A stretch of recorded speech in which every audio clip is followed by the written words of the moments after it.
Hello అండి అందరికీ welcome to రాజమండ్రిలో అమ్ముకుట్టి. అండ్ ఇది నా ఫస్ట్ వ్లాగ్ అనమాట. ఈ వ్లాగ్ నేను వినాయక చవితి రోజు స్టార్ట్ చేద్దాం అనుకున్నాను.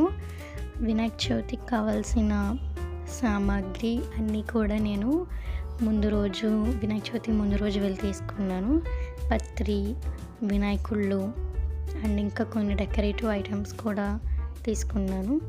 ఇక్కడ చూసిన మనకి కలర్ఫుల్గా వినాయకుడి విగ్రహాలు అయితే చాలా బాగున్నాయి.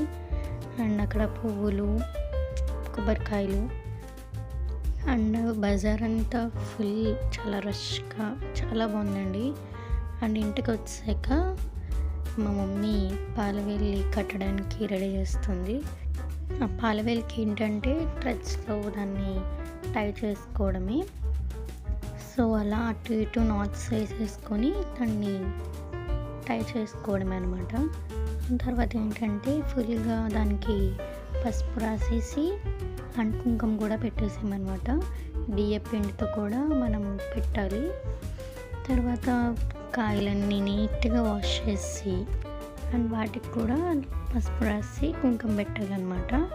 అండ్ ఇక్కడ చూపిస్తున్నట్టు ఇలా పెట్టుకుంటే ఏంటంటే ఒక మంచి వైబ్ అనేది వస్తుందన్నమాట.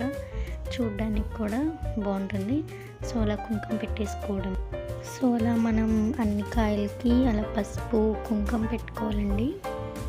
అండ్ నెక్స్ట్ ఏంటంటే రాసుకున్న పసుపు కుంకుమ ఆ కాయలకి దారంతో నాట్స్ వేసుకోవాలన్నమాట. టై చేసుకోవాలి.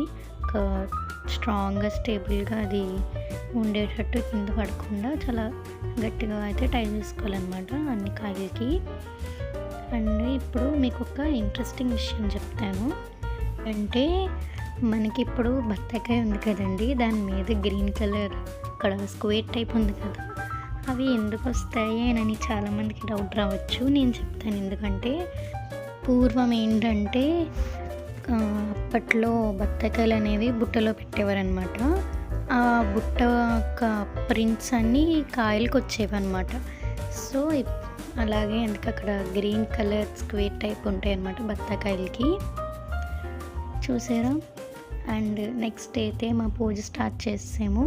సో అలా పూజ స్టార్ట్ చేసుకున్నాం అనమాట. కదంతా చదువుకుని మొత్తం డెకరేషన్ అంతా చేసేసుకొని పత్రితో పూజ వేసుకొని అలాగే దేవుణ్ణి అండ్ అలా చేసామన్నమాట. ఫైనల్ లుక్ అయితే అలా వచ్చింది. నెక్స్ట్ పూజ అంతా అయిపోయాక లాస్ట్లో హారతి ఇచ్చేసారు. ఐ థింక్ మీరు కూడా మీ వినాయక చవితి చాలా బాగా చేసుకుని ఉంటారు. మీకు కనుక ఈ వ్లాగ్ నచ్చినట్టయితే లైక్ చేయండి, షేర్ చేయండి అండ్ సబ్స్క్రైబ్ చేయండి. మళ్ళీ ఇంకో వ్లాగ్తో మీ ముందుకు వస్తా. అప్పటి వరకు వెయిట్ చేయండి. Bye bye.